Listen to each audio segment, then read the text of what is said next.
আসন্ন কুরবানির ঈদ সামনে রেখে বেড়েছে রেমিট্যান্সের গতিপ্রবাহ। সদ্য সমাপ্ত মে মাসে দেশের ইতিহাসে দ্বিতীয় সর্বাধিক রেমিট্যান্স এসেছে, যার পরিমাণ 297 কোটি বা 2.97 বিলিয়ন মার্কিন ডলার, বাংলাদেশি মুদ্রায় প্রতি ডলার 122 টাকা হিসেবে, যার পরিমাণ 36,234 কোটি টাকা।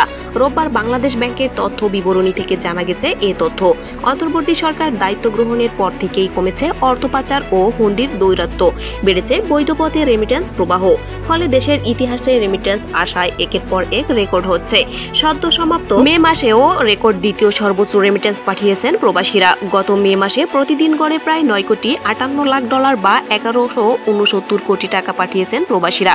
এটি দেশের ইতিহাসে দ্বিতীয় সর্বোচ্চ রেমিট্যান্স। এর আগে দ্বিতীয় সর্বোচ্চ রেমিট্যান্স এসেছিল গত এপ্রিল মাসে। সে রেকর্ড ভেঙে দিল সদ্য বিদায়ী মে মাস। দেশের ইতিহাসে সর্বোচ্চ রেমিট্যান্সের রেকর্ড হয় গত মার্চ মাসে।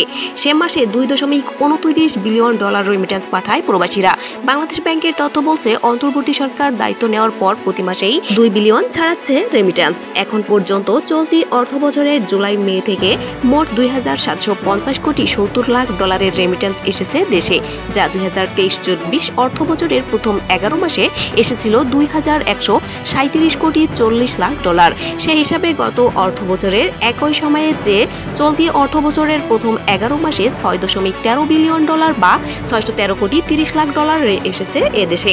বাংলাদেশ ব্যাংক তথ্য সূত্রে জানা যায়, মে মাসের পুরো সময়ে প্রায় 3 বিলিয়ন ডলার বা 297 কোটি ডলারের রেমিট্যান্স এসেছে, যা গত বছরের একই সময়ের চেয়ে 41 কোটি 50 লাখ ডলার বেশি। গত মাস এপ্রিলের চেয়ে 22 কোটি ডলার বেশি এসেছে। এর মধ্যে রাষ্ট্র মালিকানাধীন ব্যাংকগুলোর মাধ্যমে এসেছে 66 কোটি 53 লাখ টাকা। বিশেষায়িত 2টি ব্যাংকের মধ্যে একটি ব্যাংকের মাধ্যমে এসেছে প্রায় 20 কোটি 50 লাখ ডলারের বেশি। বেসরকারি ব্যাংকগুলোর মধ্যে এসেছে 137 কোটি 16 লাখ 80 হাজার ডলারের রেমিট্যান্স, আর বিদেশি ব্যাংকগুলোর মাধ্যমে এসেছে 41 লক্ষ 30 হাজার ডলার। অনুরোধ থাকবে চ্যানেলটি সাবস্ক্রাইব করে বেল আইকনে ক্লিক করুন এবং মতামত কমেন্টে জানান। আল্লাহ হাফেজ।